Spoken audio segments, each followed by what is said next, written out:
Hello, I'm Russell the Piano Owl, and today is Wednesday. But I've got some U3s here, and just want to talk a little bit about the different models of U3s, because it gets kind of confusing, because there isn't just any standard U3. There's all these different versions, and I got a couple of different versions here from the 1980s until this is a Model 2000. This is a YU3. But let's start down here with the standard U3. Now the standard U3 came in different series.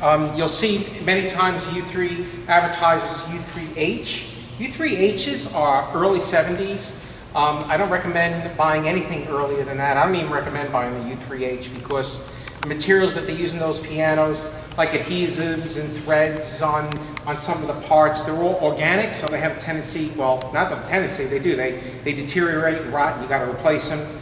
And that changed from the U3As and up, which is around mid-1980s. So if you're going to buy a U3, you really should try to stick with the U3As and up. I don't have any U3Hs or U3Ms. Those are the ones you need to stay away from.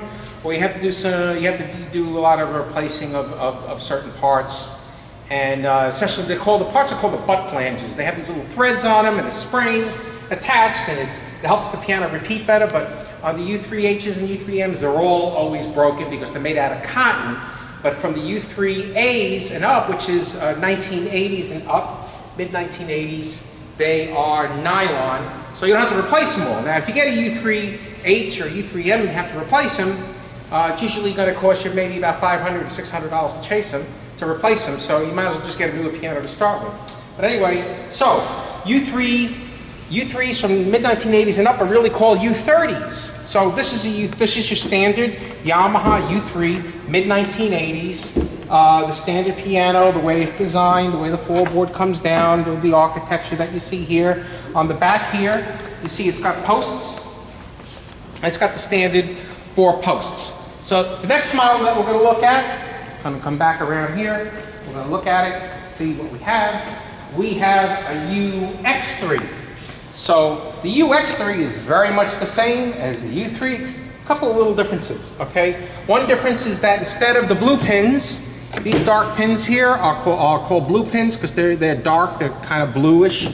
And the X series U3s, they're nickel plated. So the nickel plated is supposedly, well, they're going to have less of a chance for them to rust or deteriorate. So if you can get an X series, it's a little better piano. And what Yamaha did in order to differentiate between the two, you see the fascia panel here is in sections. It's a little fancier. The top here has this piece of wood here, which I don't know what the purpose is, but I guess it kind of looks nice when you put it down. The piano looks more fancy. It's got a little bit more architecture in it. And also, let's go around the back. Let's talk about why it's an X series. The X series. Why it's an X series? Well, look here, the back. There's an X, okay? This is called the Yamaha radial back design, and this is in order that the piano have a little better bass response. So sometimes people come in, oh, let me have the X series. But you want to know, honestly, I played all these pianos, and I always say just buy the piano that you like, that sounds the best, and the one that speaks to you, because really, I played on U3s with posts, and I played some with X's, and I could find one with posts that I kind of like better than one with an X back. So really that doesn't really make much of a difference. Let's move along here, see what else we have. This is an interesting piano. This is also an X. This is an older one, okay, because you see this is an X series, but it doesn't have this type of fascia board on it. It has the regular fascia board that the U3 has, but it is an X. But the one thing that it does have, and this is an earlier model, is this design here. If you notice the way the floorboard falls back, it kind of melts into the lines of the piano here, as you see. Whereas you see the standard U3, as you see, you have this gap here. And I like this design. I don't know why. I just think it's a lot cooler. One reason why I like it is that when you take this off, you could play the piano and it sounds like a grand because it's open and you don't have this piece here, this floorboard falling into the action. So you could play. When I was learning how to play piano when I was 9 years old and playing on a small console, one thing that I hated was the sound of the upright piano being muffled, because the upright piano against the wall, all the sound comes out of the soundboard, and when it is against the wall, the sound is going into the wall, it's not coming through your ears where you want to hear it. So I always play an upright with the front door.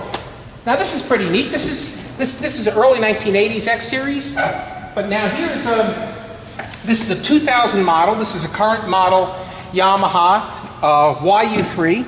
Watch this. You see the fall board falls down slow? That's pretty neat, right?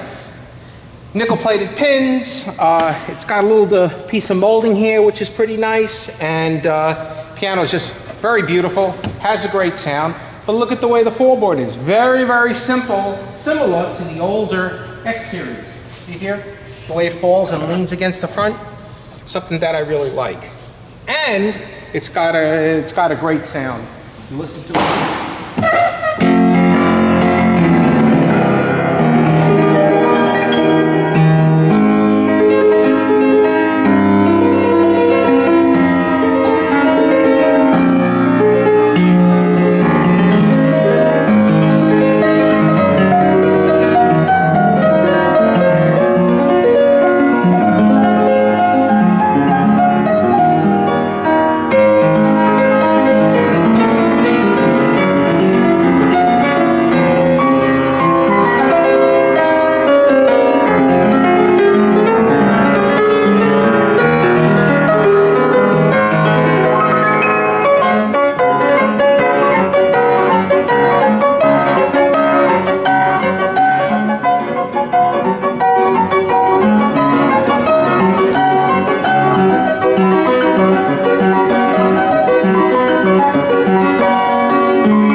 There you go. Anyway, it's a great sounding piano. The best upright made in the world, I think, Yamaha U3, whether it's an X series or not. And also U3As, mid-1980s to now, are the ones you should buy. I would stay away from anything older than that. Well, I hope you enjoyed this little video. Thank you very much for watching.